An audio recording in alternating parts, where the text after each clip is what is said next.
헌법재판소 재판관들의 성향 문제, 헌법재판소의 재판관들의 성향 문제에 대해서 문제 제기를 하셨습니다.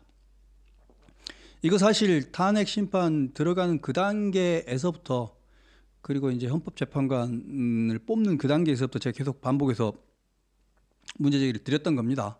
결국은 이렇게까지 온 이유는, 즉 문영배에 대한 문제 제기, 정계선에 대한 문제 제기, 이미선에 대한 문제 제기, 그리고 마은혁에 대한 문제 제기, 이런 문제 제기가 오게 된 것, 이건 자업자득입니다.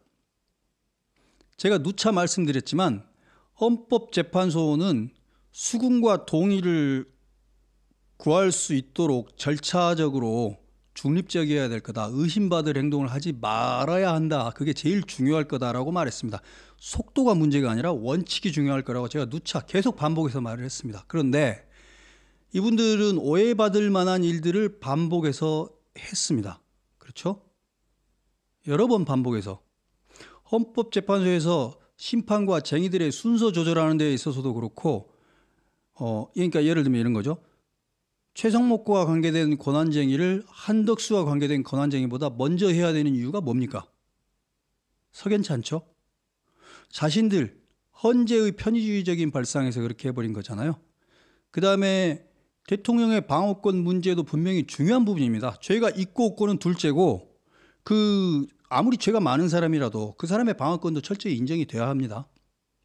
근데 이제 그 기일을 잡음에 있어서 피청구인 측의 입장도 반영을 해야 되는 거잖아요.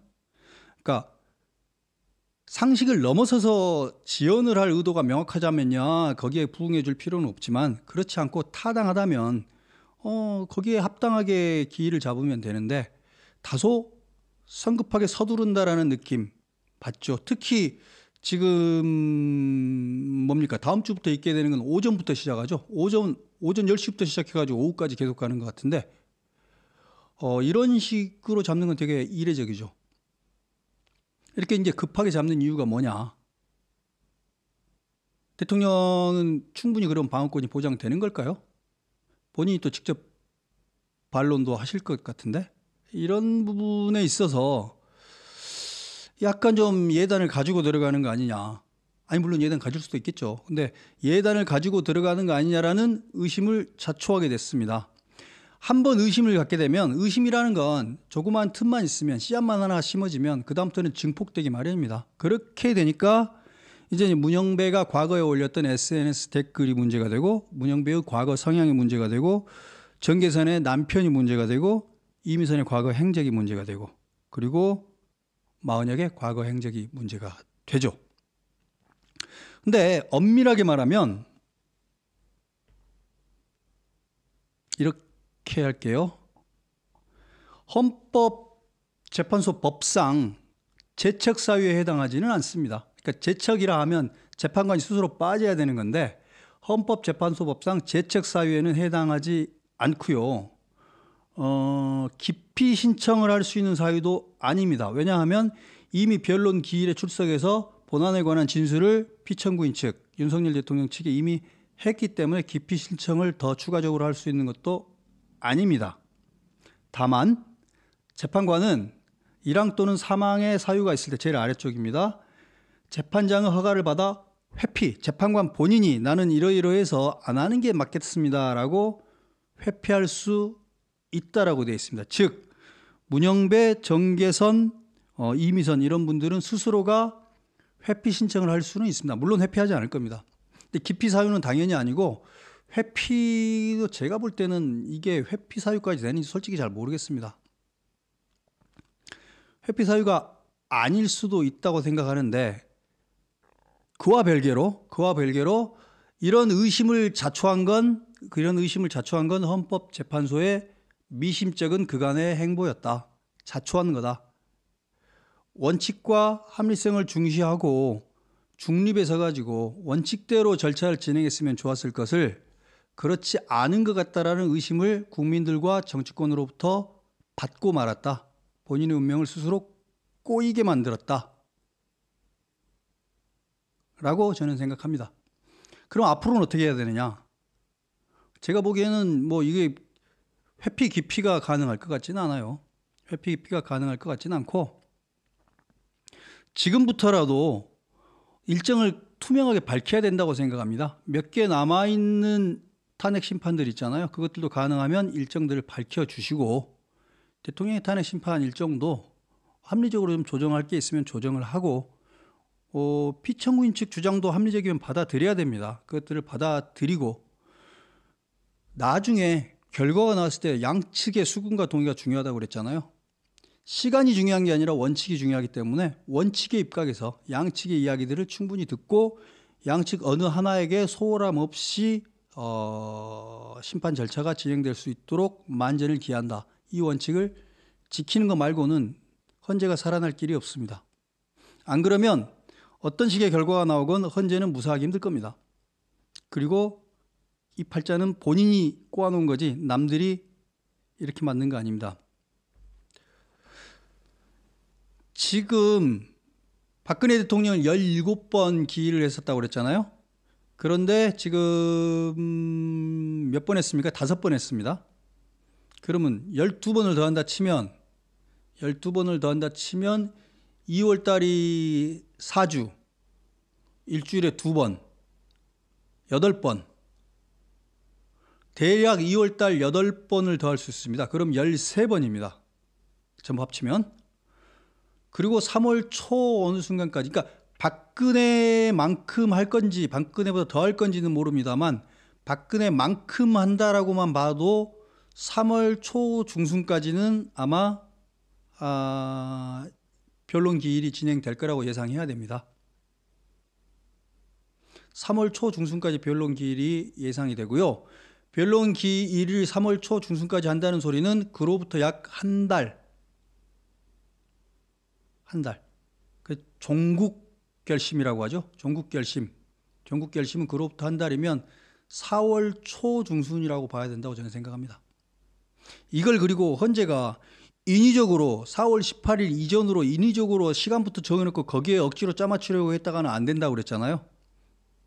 여러 가지 변수들이 있는데 그런 변수들이 있을 때 그것들을 다 감안해서 원칙에 맞게 날짜를 맞춰야 될 거다. 억지로 조절하지 마라 라고 생각합니다. 지금 현재로서는 박근혜 대통령 때에 준해서 보자면 제가 보기에는 4월 초 중순에 나오는 것도 빠르다라고 생각합니다.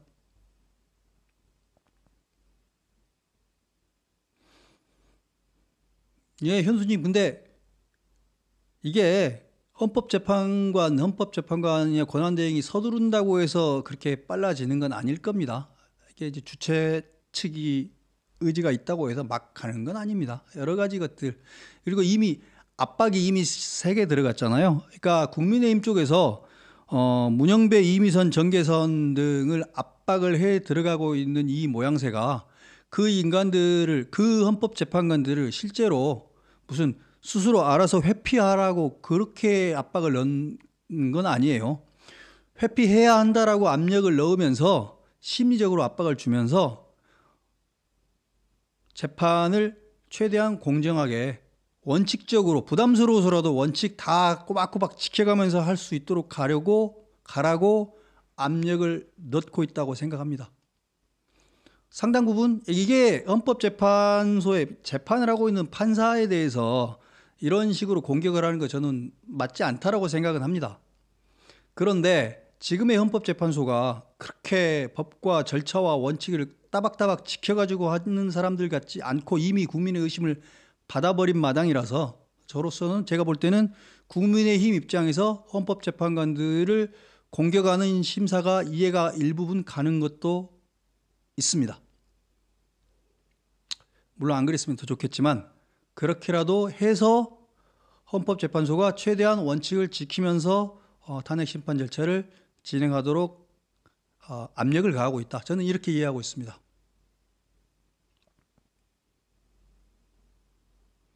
뭐 이런 겁니다. 그래서 일단 시간은 일단 원래 예상했던 대로 4월 초중순이지 않겠나. 그리고 그보다 늦어질 가능성도 배제할 수 없다.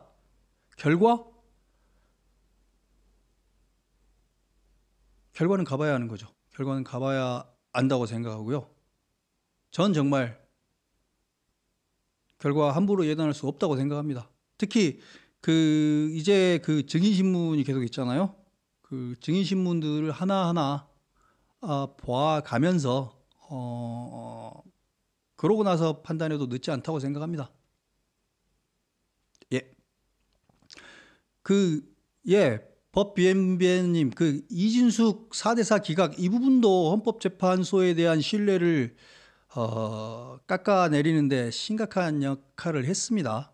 제대로 된 헌법재판소라면 헌법과 양심에 따라서 판단을 했더라면 제가 볼 때는 4대4가 나올 수는 없습니다. 4대4가 나올 수는 없어요.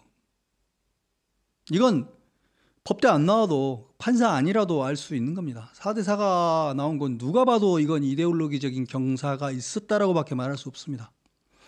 이 부분이 저는 상당히 결정적으로 헌재 재판관들에 대한 신뢰를 줄 수 없게 만든 결정타였다고 저는 생각합니다. 그 순간부터 저도 사실 이제 더 이상 저도 웬만하면 판사들이나 헌법재판관들에 대해서는 문제 제기를 안 하는 편이었는데 그걸 보고 나서부터는 저는 헌법재판관들 못 믿겠습니다. 솔직히 말하자면. 저것들 문제 있네? 라는 생각을 할 수밖에 없습니다. 지금까지 제가 언제 판사나 헌법재판관에 대해서 함부로 판단하는 적 본 적이 있습니까? 없는데요. 방통위원장, 이준석 방통위원장 4대4 나오는 거 보고 이건 아닌데 라는 생각을 했습니다. 이 부분이 헌재에 대한 국민적 불신과 정치권의 불신에 불을 지른 한 요소가 됐다고 생각합니다. 자업자득입니다. 그래서 앞으로 헌법재판소가 욕 안 먹으려면 정말로 원칙을 지켜야 됩니다. 그거 아직도 살아날 구멍은 있습니다. 탄핵 심판을 정말로 원칙에 따라서 방어권도 보장하고 충실한 심리로 이 측과 저 측에 다 동의가 받겠습니까마는 동의와 수긍을 다 끌어내기는 어렵겠지만 최대한 오해받는 일 없이 변론 기일을 진행하고 심리를 해야 될 겁니다.